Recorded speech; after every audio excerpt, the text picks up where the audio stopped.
Hello everyone and welcome to our channel easy academy, आपकी अपनी academy. Last video में मैंने आपको साइंस सेकंड के लेसन नंबर 2 का कुछ इंट्रोडक्शन दिया था कि जानदार क्या रहते, उनके अंदर हयाती अफ़ाल कैसे होते।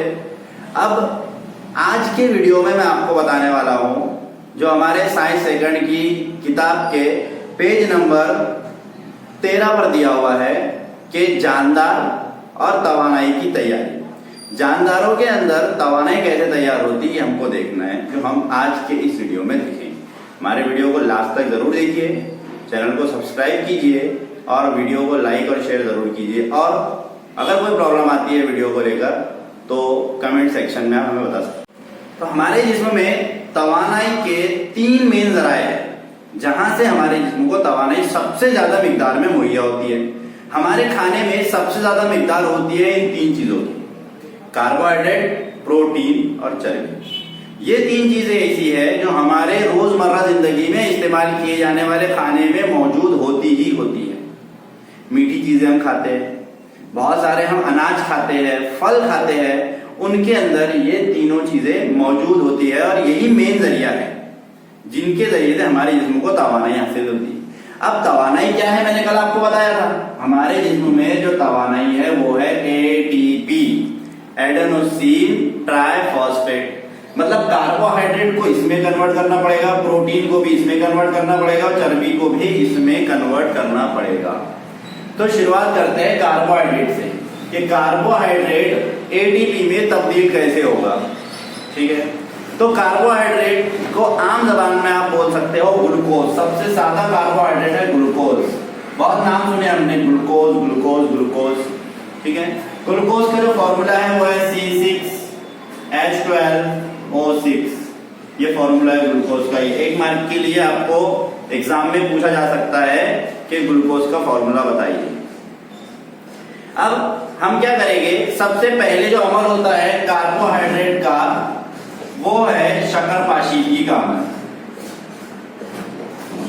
शक्कर पाशीदगी, इसको साइंस की जबान में कहते हैं ग्लाइकोलाइसिस। ये बहुत बड़ा प्रोसेस है जो आप आगे जाके पढ़ेंगे साइंस में, लेकिन 10th में इसको सिर्फ 3 लाइनों में डिस्क्राइब कर दिया गया है। आपकी किताब के अगर पेज नंबर 13 पे आप देखते हैं तो आपको हेडिंग दिखती है शक्कर पाशीदगी। अब शक्कर पाशीदगी क्या है इसको डिटेल में समझेंगे कि ये जो हमारे शक्कर पाशीदगी का ये होता कहाँ। ये हमारे जिस्म में मौजूद हर खलिये में होता है, लेकिन खलिये में बहुत सारी चीजें हैं। ये खलिये में मौजूद यह जो खलिया माया है यहाँ पर मरकजे के बाहर का जो हिस्सा है पूरा जो पानी रहता यहाँ, ये खलिया माया में शक्कर पाशीदगी का अमल। इसमें होता यह है कि जो ग्लूकोज है ये ग्लूकोज यहाँ पहुंचता खलिया माया। ग्लूकोज खलिया माया में पहुंचने के बाद इस ग्लूकोज का तज्जिया होता मतलब टुकड़े होता, वो हल होना शुरू होता।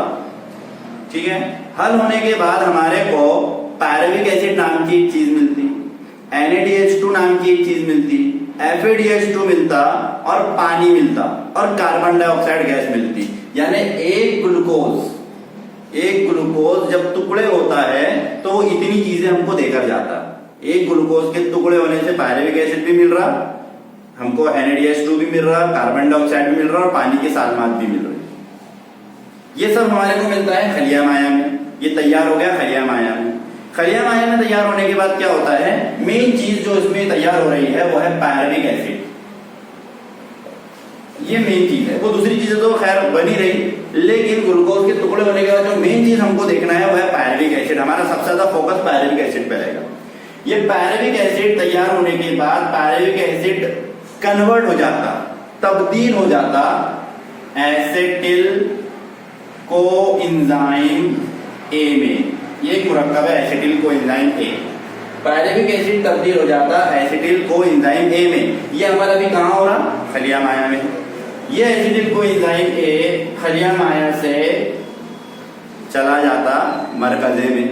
क्यों जाता मरकजे में, इसके लिए अगर आपने मेरी पिछली वीडियो गौर से देखे होंगे तो आपको पता होगा, मैंने लास्ट वीडियो में ये बताया कि खलिये के मरकजे में माइटोकॉन्ड्रिया यानी तवानिया नाम की एक चीज रहती जो बिजली जो हमारे जिस्म की बिजली बनाती है, एटीपी बनाती है, तो इससे एटीपी बनने वाली है, तो जाहिर सी बात है इसको एटीपी बनाने के लिए उसके कारखाने में ले जाना पड़ेगा।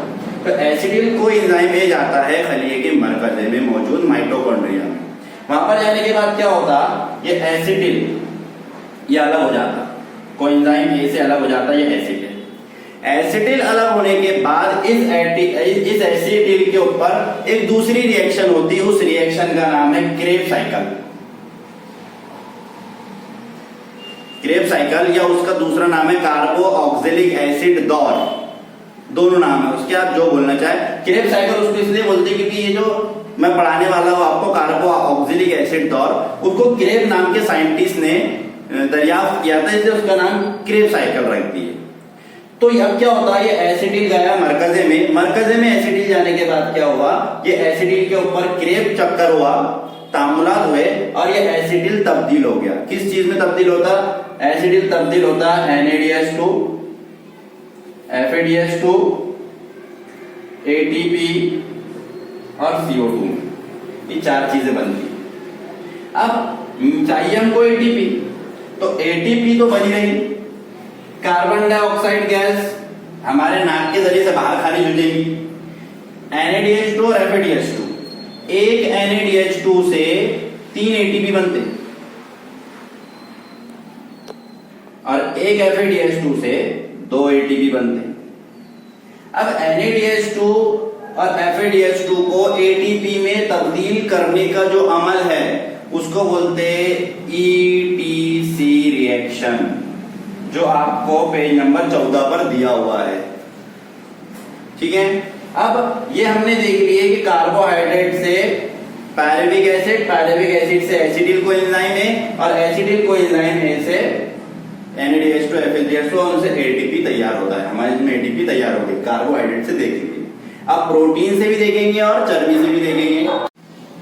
तो अभी हमने देखे कि कार्बोहाइड्रेट से तवानाई कैसे बनती, सबसे बड़ा सोर्स था, क्योंकि सबसे ज्यादा हम जो चीजें खाते हैं उसमें शक्कर हर चीज में रहती है, ग्लूकोज, फ्रुक्टोज, गैलेक्टोज, लैक्टोज, तो वो कार्बोहाइड्रेट में काउंट हो जाती है। तो सबसे ज्यादा जो बड़ा सोर्स था हमने पढ़ लिया। अब दूसरी छोटी छोटी चीजें, दो मेन चीजें और थी, प्रोटीन है और चर्बी है। तो प्रोटीन से हमको तवानाई कैसे मिलती है वो देखना है। सबसे पहले ये देखना है कि प्रोटीन बनता है कैसा। प्रोटीन बनता है अमीनो एसिड से। मैं इंग्लिश में इसलिए लिख रहा हूं ताकि जो इंग्लिश मीडियम के हमारे कुछ बच्चे अगर वीडियो देख रहे होंगे तो उनको भी समझ में आ जाता, और उर्दू मीडियम के बच्चे इतनी इंग्लिश तो एडजस्ट कर ही सकते। तो प्रोटीन बनता अमीनो एसिड से। अब कैसे बनता इसका मैं एक इजी मेथड बता देता हूं। जैसे मैंने इसके पहले जो वीडियो बनाया था पहले लेसन का, तो उस वक्त भी मैंने बताया था कि बूंदी रहती है हमारे बूंदी खाने की, वो बूंदी को समझ लो एक एक बूंदी का जो दाना है वो अमीनो एसिड है। सैकड़ों दाने जब मिलते हैं तो एक लड्डू बनता बूंदी का बनता है, तो वो जो बूंदी का लड्डू है वो प्रोटीन है, और जो एक एक बूंदी है वो अमीनो एसिड है। तो अगर मैं बूंदी के लड्डू को फेंक दूंगा दीवार पर तो जाहिर सी बात है टूट के क्या गिरेगी, उसमें से बूंदी गिरेगी, हीरे नहीं गिरेगी। ठीक है, तो ऐसे ही जब मैं प्रोटीन को तोड़ूंगा, फेंकूंगा, तो उसके टुकड़े जो होंगे वो अमीनो एसिड में होंगे, क्योंकि वो अमीनो एसिड से ही मिलकर बनी हुई है। तो हमने प्रोटीन खाया, प्रोटीन हमारे जिस्म में जाने के बाद हजम हुई, मतलब टुकड़े हुए। टुकड़े किस चीज में हो गए, अमीनो एसिड में। अमीनो एसिड में टुकड़े होने के बाद में ये तब्दील हो जाता एसिटिल कोएंजाइम ए में। इसके आगे की पिक्चर आपको पता है, एसिटिल कोएंजाइम ए में का एसिटिल अलग निकलता, अभी बताया कार्बोहाइड्रेट के टाइम पे आपको।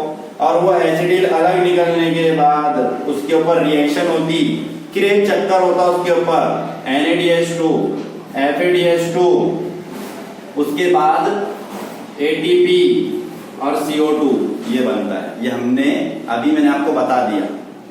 प्रोटीन तब्दील हुआ अमीनो एसिड में, अमीनो एसिड तब्दील हुआ एसिटिल कोएंजाइम ए में, एसिटिल कोएंजाइम में तब्दील हुआ NADH2 FADH2 ATP और कार्बन डाइऑक्साइड गैस में। सेम इसी तरीके से हम, अगर हमारे जिस्म में कार्बोहाइड्रेट भी नहीं है, हमारे जिस्म में प्रोटीन भी नहीं है, तो हमारे जिस्म में चर्बी रहती,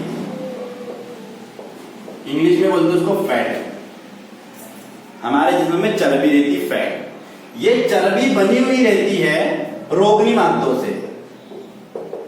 रोगनी मादे का मतलब होता है ऐसी चीजें जिनके अंदर तेल मौजूद है या चर्बी बनाने वाली चीजें मौजूद है। जैसे कहा जाता है आप मोटे हो रहे हो, ज्यादा तेल मत खाओ, ज्यादा तली हुई चीजें मत खाओ।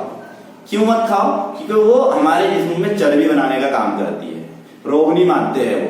तो जो चर्बी बनती है वो रोगनी मादे से बनती है, जाहिर सी बात है। तो जब ये चर्बी टूटेंगी, हल होगी, तो काय में तब्दील हो जाएगी? रोगनी मादों में तब्दील हो जाएगी। रोगनी मादों को इंग्लिश में कहते हैं फैटी एसिड।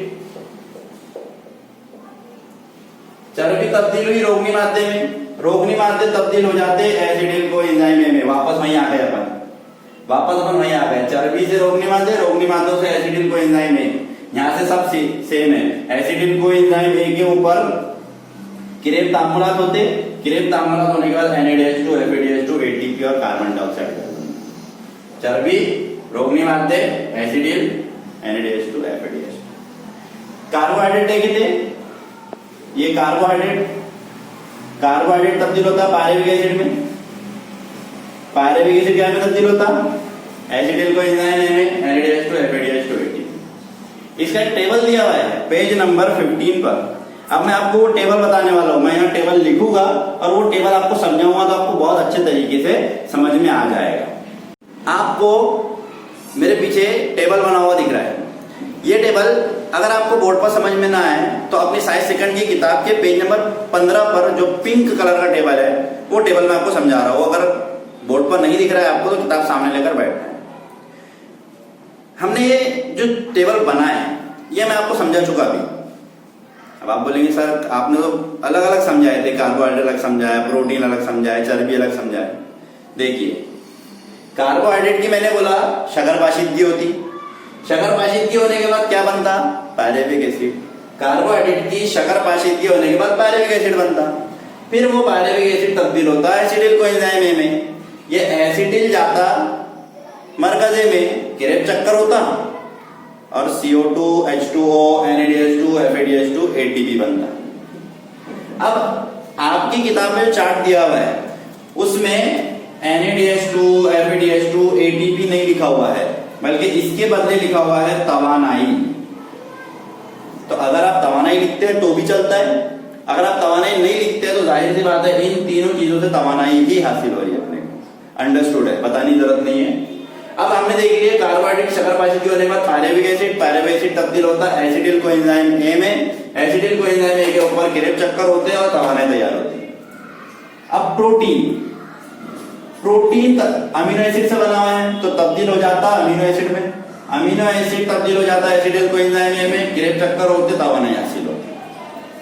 रोगनी मादे तब्दील होते रोगनी तेजाब में, क्योंकि रोगनी मादे रोगनी तेजाब से बनते हैं। रोगनी मादे तब्दील होते रोगनी तेजाब में, रोगनी तेजाब तब्दील होता है एसिडिल को एंजाइम ए में, क्रेब चक्कर होते तवानाई हासिल होती। आई होप आपको आज की हमारी वीडियो पसंद आई होगी। वीडियो को लाइक और शेयर जरूर कीजिए। Thank you.